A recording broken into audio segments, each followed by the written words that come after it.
Hello दोस्तों, स्वागत है आप सभी का आपके अपने YouTube channel T5G trick class में। आज हम आपको टाइम एंड वर्क के बेस्ट क्वेश्चन लेकर आए हैं। ये सभी एग्जामों में दोस्तों पूछे गए हैं, तो आप इस वीडियो को शुरू से लेकर अंत तक पूरा देखिए और अपने दोस्तों में ज़्यादा से ज़्यादा शेयर कीजिए। तो दोस्तों पहला सवाल है, ए किसी काम को 24 दिन में पूरा कर सकता है, बी ए से 20% अधिक कुशल है, सी बी से 25% अधिक कुशल है, बी और सी मिलकर उसी काम को कितने दिनों में समाप्त करेंगे।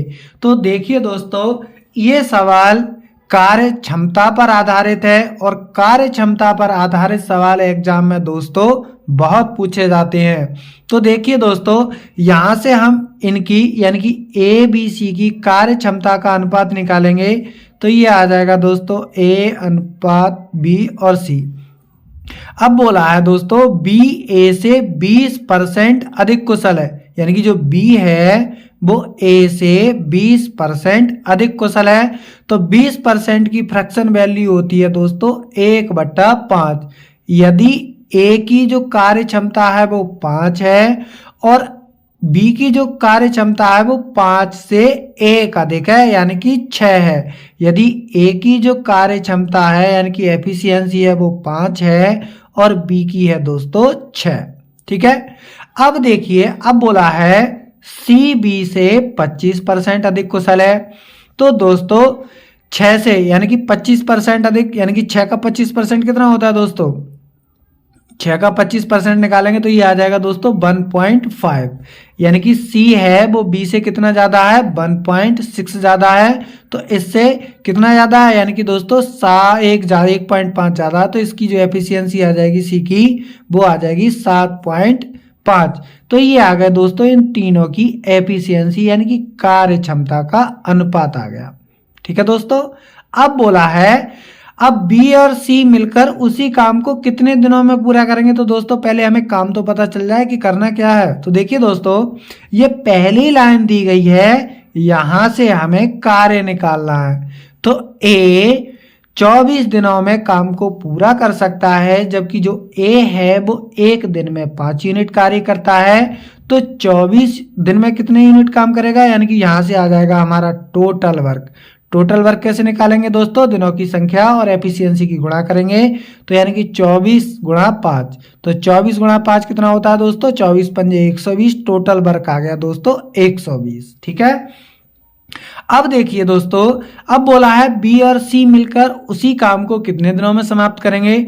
तो बी एक दिन में 6 यूनिट काम करता है और सी है वो 7.5 यूनिट काम करता है एक दिन में। तो 120 यूनिट को काम करने के लिए उन्हें कितना दिन लगेगा? तो इनकी एफिशिएंसी को दोस्तों जोड़ लेंगे, 6 और 7 13, यानी कि 13.5 आ जाएगा। ठीक है दोस्तों। अब यहाँ से पॉइंट से एक जीरो बढ़ा लेंगे तो ये आ जाएगा 1200/135।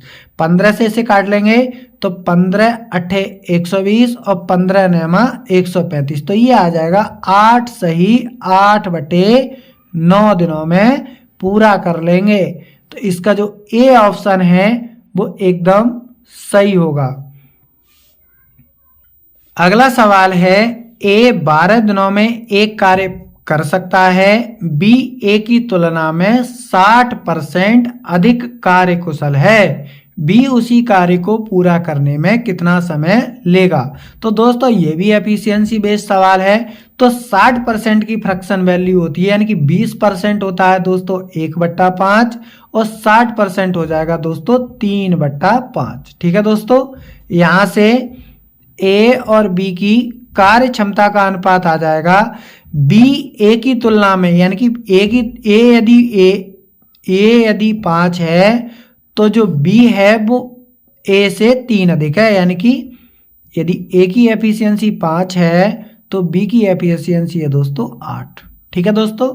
ये आ गया दोस्तों इनकी कार्य क्षमता का अनुपात, यानी कि एफिशिएंसी का अनुपात आ गया। अब दोस्तों जब कार्य क्षमता की अनुपात आ जाता है तो दोस्तों आप सवाल सॉल्व कर सकते हैं। तो देखिए दोस्तों, अब पहली लाइन क्या की गई है, ए 12 दिनों में एक कार्य कर सकता है। तो पहली लाइन हमें इसलिए दी गई है कि यहां से हम टोटल वर्क निकाल सकें। तो ए एक दिन में 5 यूनिट कार्य करता है, तो 12 दिनों में कितना यूनिट कार्य करेगा दोस्तों? 60 यूनिट करेगा। ठीक है दोस्तों, ये आ गया हमारा टोटल वर्क। टोटल वर्क आ गया। अब देखिए दोस्तों, हमसे बोला है बी उसी कार्य को पूरा करने में कितना समय लेगा।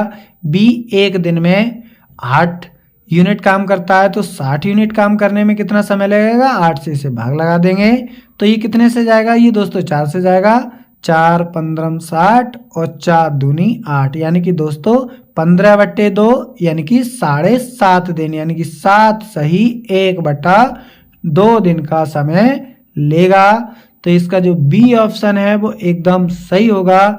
वीडियो अच्छा लगा हो तो चैनल को लाइक शेयर सब्सक्राइब जरूर कीजिए। मिलते हैं अगली वीडियो में। Thank you for watching.